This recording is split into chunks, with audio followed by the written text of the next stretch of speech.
The FBI is not the only one leaning on local law enforcement to do the job. ICE has made it clear that they're doing the same. Other law enforcement agencies within DHS is doing the same. So much so that ICE's recruitment, because they're not only not advocating for cuts, they're actually requesting additional dollars and have issues about policy with them. But if ICE's plan to do the job is not just hiring up significantly, they don't seem to have that as a concern, but the FBI does. Both ICE and the FBI are citing partnerships with local law enforcement, which, look, partnership and engagement is great. But having come from local law enforcement at the outset of my public service career, I also know that capacity and resources at the local level are strained, particularly in times like this. And when ICE is going on a hiring spree, and you have local law enforcement agencies worried about their ability to recruit and retain local law enforcement officers and not losing them to the federal government, then our reliance on those local law enforcement agencies is a perilous strategy to take and could undermine local law enforcement's ability to address crime at the local level, whether it's white-collar crime, organized retail theft, violent crime, et cetera, et cetera, et cetera. And in my final minute, I will also suggest this. Director Patel has referenced earlier in the hearing that one of the most significant value addeds of partnering with local law enforcement is that they have the best intelligent, they are the best intelligent source. Is that correct? For on the ground. Yet, when local law enforcement is put in a perilous position of being in a role with this mass deportation agenda, which is consistently overreached, has been found to violate the law and the Constitution, and has undermined public confidence in law enforcement, not just by immigrants, by the way, but especially immigrants.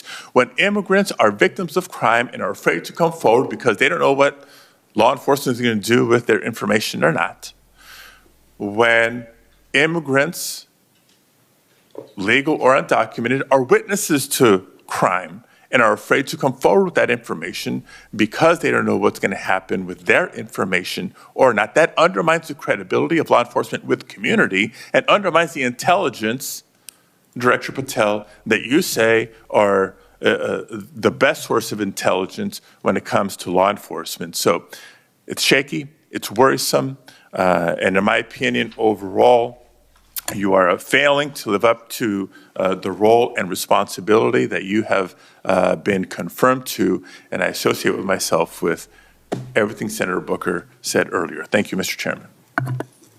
Okay, before we go to Senator Blackburn, without objection, I want to introduce into the record a recently declassified document thanks to Director Patel.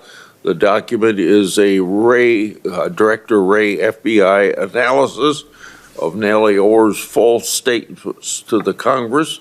Ohr never suffered consequences for advancing the phony Trump-Russia narrative and attempting to cover up her involvement in the hoax with false statements. Yet time and again, the American justice system has been weaponized against President Trump and his associates, such as Peter Navarro, with reckless abandon. The DOJ's inaction on Nellie Ohr's criminal referral, despite the obvious incriminating evidence provided in the FBI's own analysis, undermines public trust in the rule of law thanks to Director Wray's utter failure. Senator Blackburn. Thank you, Mr. Chairman. And Director Patel, thank you ever so much for being with us today, and I want to thank you for your commitment to fight violent crime in Memphis. And when you first came to meet with me before your hearing here, I gave you the stats on Memphis, Tennessee, and their crime rates, and then you committed then and again at your confirmation to help us. You have been true to your word, and we are very, very grateful.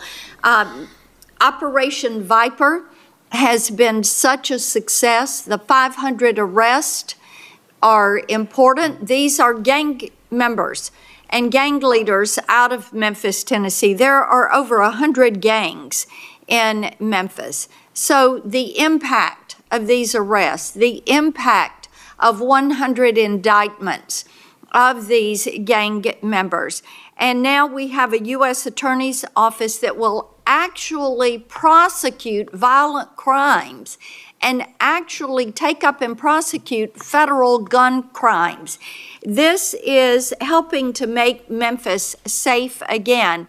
And yesterday at the White House, to have the president announce the second phase of this with bringing in the Guard, and we've got ATF and DEA and the U.S. Marshals and Homeland Security, and the work that you and General Bondi and the President have done is so appreciated by the people of Memphis, Shelby County, West Tennessee, and I am ever so grateful for the work you've done. You know, one of the things as we talk about Memphis and what a vibrant and wonderful historic city it is, it's important to realize Memphis is one of the logistics hubs in our country. You have I-40, which goes East Coast to West Coast. You have the Port of Memphis. You have FedEx. You have all 5 Class A railroads that are there, as well as so many companies that are important to Memphis. And I have found it so interesting that some of my colleagues want to complain about agents being taken out of the DC office and actually put to work in the field because they've been needed in the field. And you can look at the stats from Operation Viper and see the difference that they have made, and we so appreciate that. I do want to drill down just a little bit on the issue of cargo theft, which ties into the logistics hub in Memphis. We've got a lot of companies that go through there. IMC is a big logistics company. People in Memphis know what it takes to keep America moving.